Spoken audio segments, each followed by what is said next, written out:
How are you coping with this time of isolation? How are you coping with spending more time alone?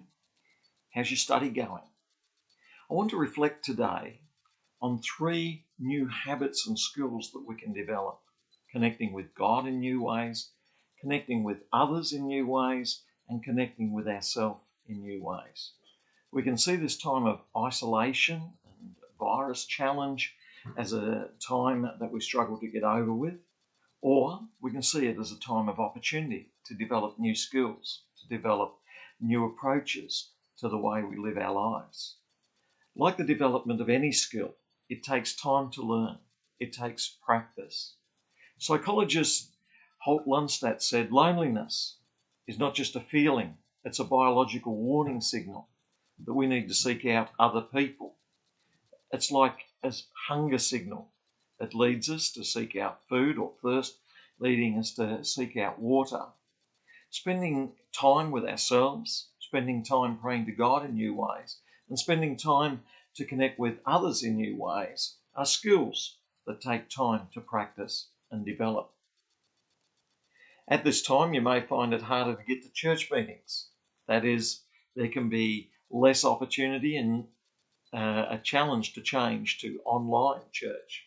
I found some people are connecting with God more and connecting with church people more through the online church services than they were connecting before this time. Someone has said, church is a place I go to be reminded that the world is full of other people, that their needs and desires are every bit as urgent and real as mine, not just for those gathered in a sanctuary, but for those all around the world. Going to church reminds us of the importance of connecting with God, and this challenging time of isolation can be an opportunity to connect to God in new ways. Going to church is also an opportunity to connect with other people, and so this time of challenge can encourage us that there can be new ways that we connect with others. We can get on the phone to people we've not spoken to for a long time. We can get to online chats where we can speak to others. Going to church is a time of prayer, a time of reading God's word, a time of hearing a sermon preached, and these can challenge us about areas in our own life. And without church, we need to think about what are the ways in which we can relate to each other in stronger, better ways.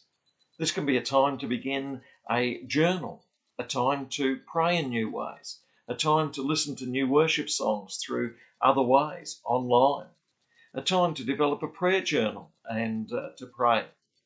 This can be a challenging time.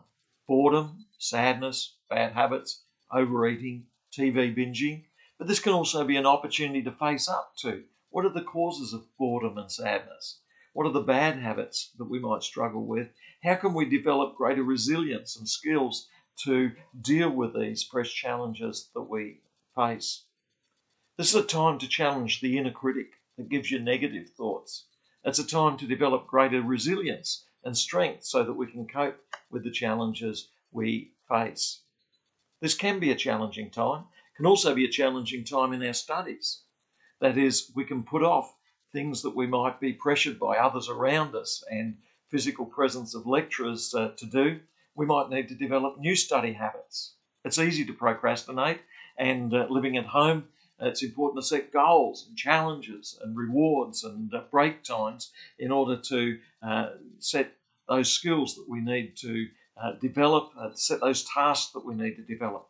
It's time to prioritise. I encourage you, don't take on huge tasks that you won't be able to achieve the whole task at once, but break them down into smaller portions.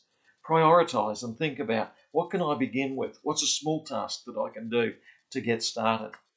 So this is a challenging time of spending time alone, but it's also a time of opportunity to get to know God in new ways, to get to know other people, new people you've not seen for some time, through new ways of communicating, and to get to know yourself in new ways, to grow, to become the person you've been called and destined to be. So I encourage you at this time to see this time not in terms of difficulty so much as times of opportunity to explore new ways of engaging with God, yourself, and others.